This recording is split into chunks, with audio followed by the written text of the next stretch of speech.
But I was a Democrat. I went down to the Roosevelt's inauguration in 1940. The congressman said, Ralph Campbell of Westchester County said, first time in a Roosevelt inauguration he can remember anyone from Scarsdale going there. But I was that's amazing. I was 14 and so young and so dedicated. Well, my sons had a great dedication to soccer or to lacrosse. Right. Or I had a dedication, you might say, or passion for the ocean. And I like tennis, but I don't know why I got so consumed with politics. I think the trip around the world had a lot to do with the interventionist crusade. Then I got caught up in another idea, which was a union of democracies as a nucleus of a world union with power to keep the peace. Were you really involved in the very beginnings of that idea? Yeah. Because well, to this day, that's still still a kind of a controversial idea. Well, and explain it to people what it's called. Well, the New York Times correspondent to the League of Nations was convinced that unless the League of Nations could be turned into a union that had the power to actually act and had a world police force and had a common army, etc., Hitler was going to one by one destroy the democracies. And he wrote a book, Union Now, Clarence Strite from Montana. And I heard on the radio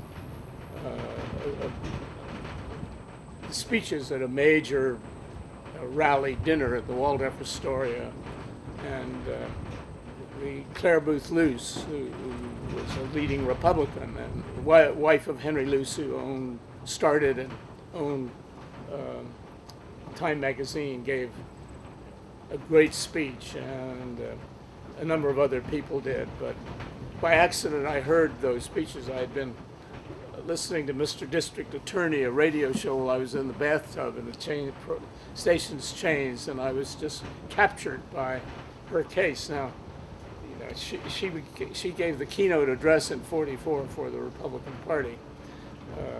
Henry Luce supported the idea of a union of democracies. It wasn't a democratic or a liberal idea. It was a different, it was an internationalist idea that was radical in that sense. It was because you knew that it would be so but hard it had leading generals, right. Many of the leaders of the establishment of the United States. It's basically we formed a student federalist organization. What is it known as today? Is it the One World Order thing? Well, that's part of it? That's what it's called today. The movement had a very high rise between the Hitler conquest of Europe and the nuclear union of democracies, which one result of which was the Atlantic Pact and the Atlantic Alliance. But the idea was not to have an alliance, but to have an actual union with limited powers. But as we did in the United States, we moved from 13 separate colonies to the United States of America. Now we have a very very clearly after the Civil War, a central government that's supreme. But the federal idea was a real limitation of power on the federal government, but real power. And we settled some of those issues by a civil war. The idea was to move the democracies of the world from a league and an alliance into a real union with limited powers, including a common army. And once the atomic bomb burst, it was a world organization that controlled the atomic bomb, nuclear weapons. And now we're consumed with proliferation. Sure. And there was a period when we had the monopoly of nuclear weapons and the monopoly of force in the world. And Why do you think it didn't work? the Cold War took over, and it took over partly because of Stalin and the Soviet dictatorship and the Russian expansion into Europe, and partly because we got into a vicious circle of an arms race. And once you start an arms race, in this case a nuclear arms race, it's very, very hard to stop. Would you compare George Marshall, the Secretary of State, the general who really piloted our whole war effort, George Marshall, as Secretary of State, saw the Cold War and the arms race getting momentum like a hurricane. Not quite, because it was much more slow moving.